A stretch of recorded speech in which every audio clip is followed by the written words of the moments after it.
Hi there, first graders. This is Mrs. A coming to you from my home again. Um, this week we're going to do a mystery science. Again, we're going to watch a video, and it's going to be about how can you find animals in the woods. Then on Wednesday, when we do our Zoom meeting, we're going to watch some videos. We're going to talk about where the animals live, why they live there, and all sorts of stuff. There is a worksheet that will be in the packet that goes along with Mystery Science. And on Google Classroom, there is some questions to be answered. So let's start our Mystery Science.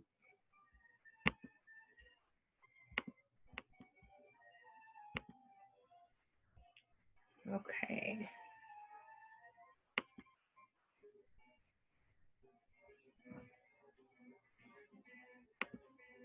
Hi, it's Doug.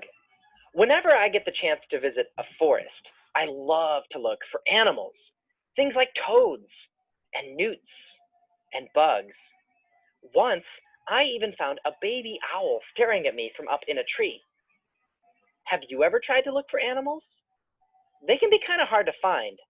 My friends are always telling me that they like to go on hikes with me because I'm pretty good at finding animals. But you can be good at it too. I can let you in on a few of my secrets. Some tricks that I have to help me find them. If you were with me on the last mystery, we wondered, why do woodpeckers peck wood?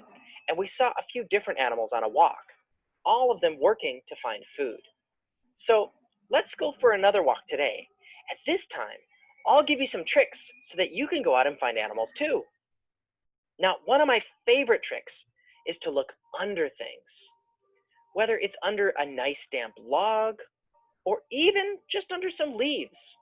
There are some animals that stay under these things because they prefer to stay nice and wet or moist and not get dried out by the sun. Oh, look under that leaf. See there? That's an animal. Do you know what this is? Look, there's another one over here. It's a snail. It has a shell on its back, and its eyes are up here at the end of those long stalks. You might notice a little black dot on each end. If I try to get really close to a snail, though, and I touch it, watch what it does.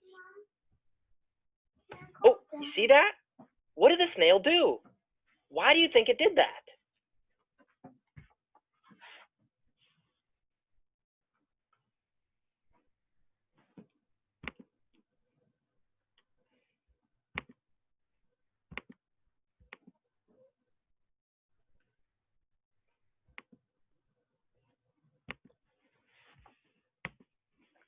In today's activity, you're going to use your imagination. You're going to pretend that you're a snail. You're going to curl up in your shell and then stretch out to explore. You'll look around with eyes on the ends of your eye stalks. And when you see something that scares you, you're going to do what a snail does when it gets scared. My friend Pat will show you what to do, step by step.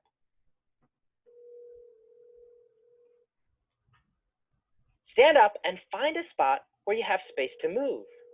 When you're done with the step, click the arrow on the right. Pretend you're a snail.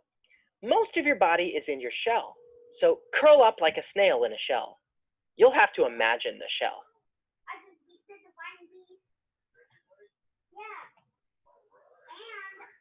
Reach out from your shell. Stretch out your eye stalks. Look all around. Once you've tried this, go to the next step.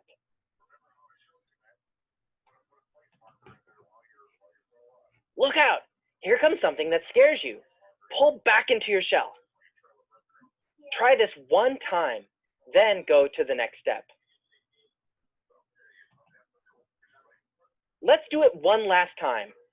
Reach out from your shell and look all around. When you see something scary, pull back.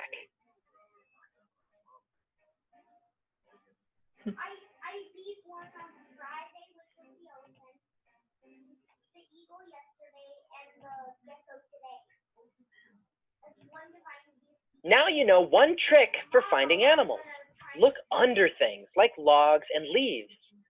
But what else can you do? Let's keep going on our walk.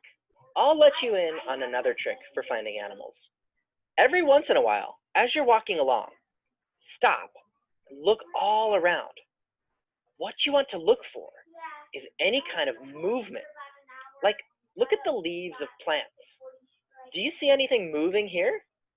I see something. Do you see it? It's that right there. That's something moving. It's some kind of insect. Here's another one. Do you know what this is? It's called a praying mantis. These are some of the biggest insects you can find near you. They might be as big as your hand.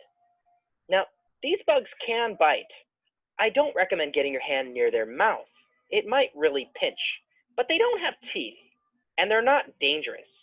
You can reach your hand out to try to touch one. Watch what happens when someone does. Oh, whoa. Here's another video. Oh, what did the praying mantis just do? Can you think of any reason why it might do this?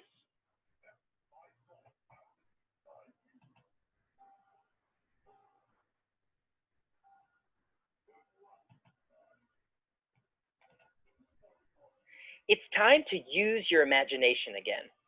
You're going to pretend that you're a praying mantis. Do what a praying mantis does when it gets scared. My friend Pat will show you what to do, step by step. Stand up and find a spot where you have space to move. Pretend you're a praying mantis. Stand like this and be very still. Someone tries to poke at you. Practice stretching up tall and spreading out your arms. Look big and fierce. Let's do it one more time.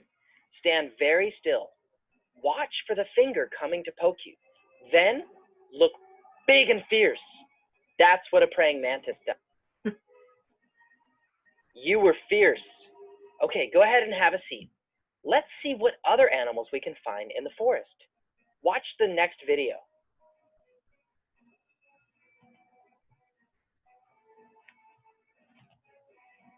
I've been giving you some tricks for finding animals, like looking under logs or looking for movement, such as bugs walking on leaves. But what else can you do? Let's keep going on our walk. I've got another trick to show you. You don't see any animals here, do you? But here's one trick for finding them. Look along the ground as you walk. Have you ever been walking along and you see a hole in the ground like this?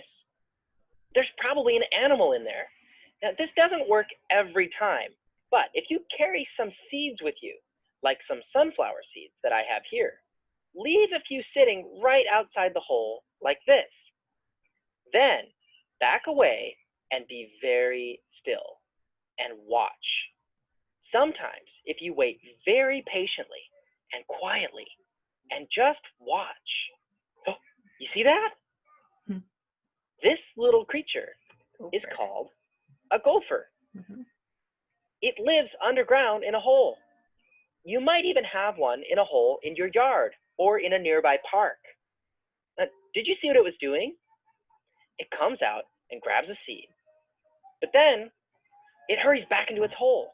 And then it comes out, grabs another seed, and then hurries back into its hole. Why do you think it's doing that?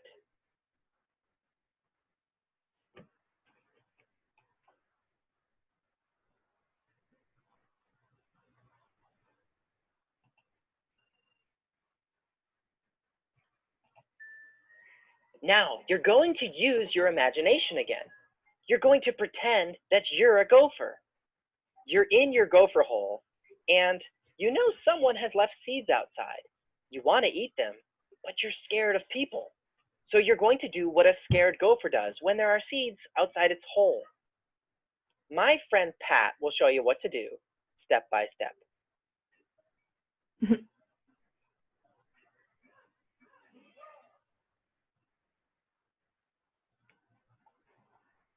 Stand up and find a spot where you have space to move. Pretend you're a gopher in a gopher hole.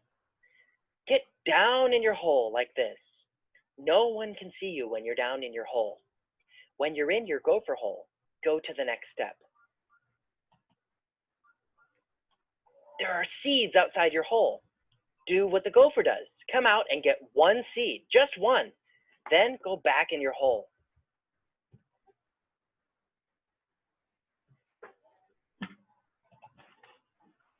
Imagine you've crouched down in your gopher hole, looking out. Do you hear that? A person is walking by. Are you scared? Crouch down in your hole. Go to the next slide and we'll play Look and Listen for Danger. Whenever you think it's safe, come out of your hole and get a seed. Are you ready? Go.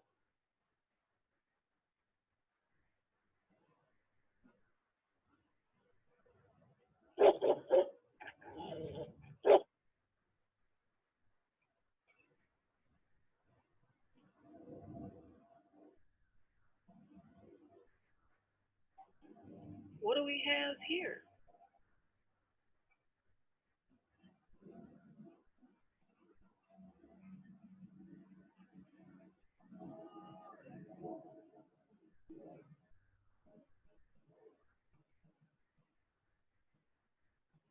Great job. Go to the next slide. Whew. It's hard work being a gopher. I hope you got a lot of seeds. Now let's sit down and watch the next video.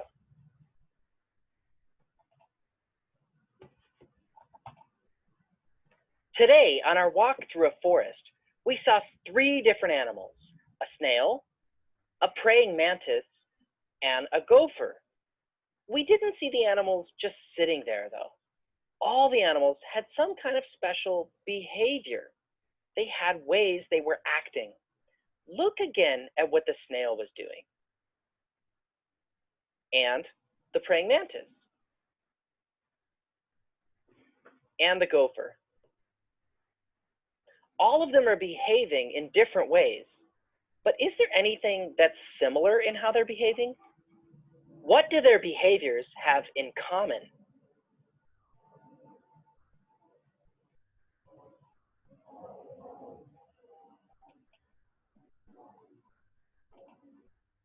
These animals we've seen today each had special ways they were acting. The snail tucked into its shell. The praying mantis stuck out its front legs and looked fierce. And the gopher would quickly go back into its hole after grabbing a seed. Even though these are all different behaviors, there's something that they have in common. There's a pattern or something similar. All of the animals were trying to stay safe from me. Look, the snail only tucked into its shell when I got close to it. If I backed away, then it would come out again. See? The praying mantis didn't hide from me. Instead, it tried to look big and fierce when I got close to it, as if to say, "You don't want to mess with me. I'm big and scary." But when I backed away, then it went back to what it was doing as normal. The praying mantis was trying to stay safe by trying to scare me away. And then there was the little gopher. Notice how the gopher would poke its head out to grab seeds. But then once it saw me, it would quickly duck back into its hole to stay safe. Now, if you ever notice animals doing things like this, you might wonder, why are they trying to stay safe from me? I'm not going to eat them. The animals don't know that, though, especially if you're bigger than they are. They're scared when they see you. All these animals were trying to stay safe from danger. Just like animals need to find food, they also need to find safety from danger. It's one of the things animals need to survive. By the way, that's one reason why it can be hard to find animals when you go out on a walk. Many animals are scared of us and hide, so you have to learn tricks, like to look under things, or leave seeds outside a hole and be very still, or look for movement in the trees. I hope you'll go for a walk and use some of these tricks to find animals yourself. You might see different animals depending on where you live, but you can start finding animals right away. And as long as the weather's warm enough, if you look under a log, in most places, you can almost always find little creatures like this, called pill bugs. See if you can find out what they do to stay safe from danger. Stay curious, and see you next mystery.